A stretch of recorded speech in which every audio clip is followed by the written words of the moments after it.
കൊല്ലം മഞ്ചലിൽ വീടിന്റെ കതക് കുത്തി തുറന്ന് അകത്ത് കടന്ന മോഷ്ടാവ് ഉറങ്ങിക്കിടന്ന വീട്ടമ്മയുടെ മാലയും പണവുമാണ് കവർന്നത്.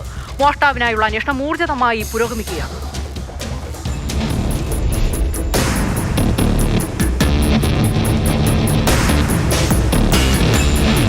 കഴിഞ്ഞ ദിവസം രാത്രി 2 മണിയോടെയാണ് അഞ്ചലിലെ സാംബശിവന്റെ വീട്ടിൽ മോഷണം നടന്നത്.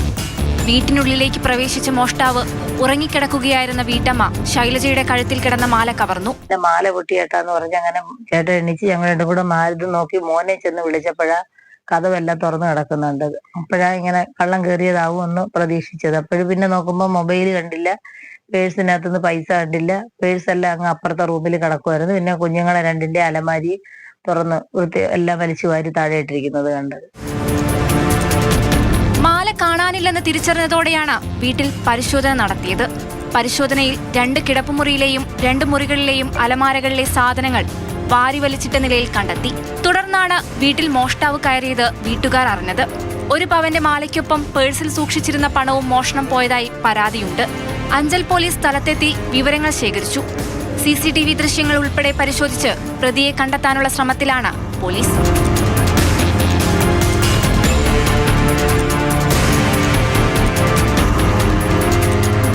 മാതൃഭൂമി ന്യൂസ്, കൊല്ലം.